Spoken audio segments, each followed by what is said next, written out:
ce jour avec Dieu. 3 janvier. La porte du ciel est tout près. Car là où 2 ou 3 sont assemblés en mon nom, je suis là, au milieu d'eux. Matthieu 18, 20.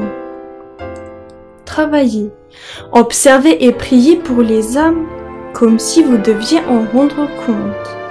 Cette année, essayez le remède prescrit par le Seigneur contre le mal.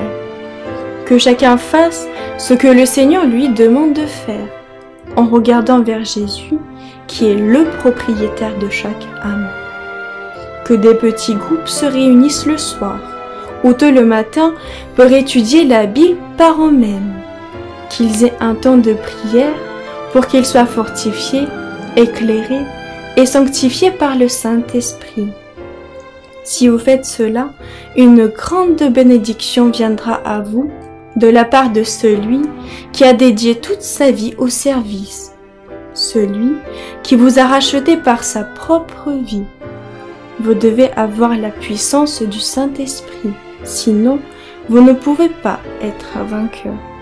Quel témoignage vous devriez porter au sujet de l'aimantes rencontres que vous avez faites avec vos compagnons de travail en ces précieux temps, alors que vous cherchez la bénédiction de Dieu.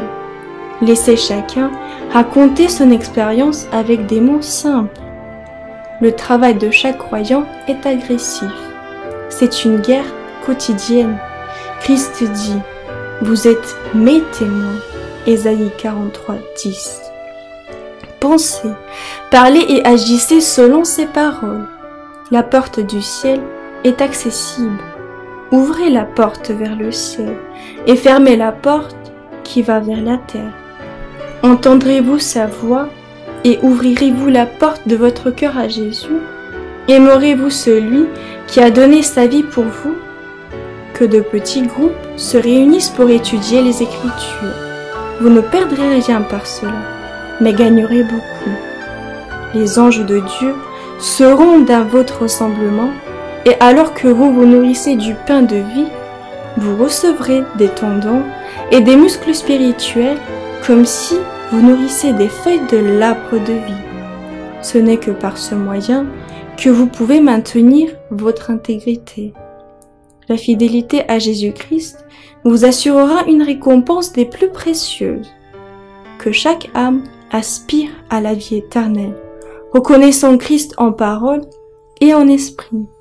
Il a promis par sa parole qu'il nous reconnaîtra, vous et moi, chaleureusement, de tout cœur, joyeusement, devant son Père céleste. Cela ne vaut-il pas la peine de faire des efforts? Voyez ce que vous pouvez faire personnellement pour être fidèle au principe, pour maintenir l'intégrité dans chaque phase de votre vie. Et vous contemplerez sa gloire. Lettre 2, 3 janvier 1900. Un frère et sœur Sisley.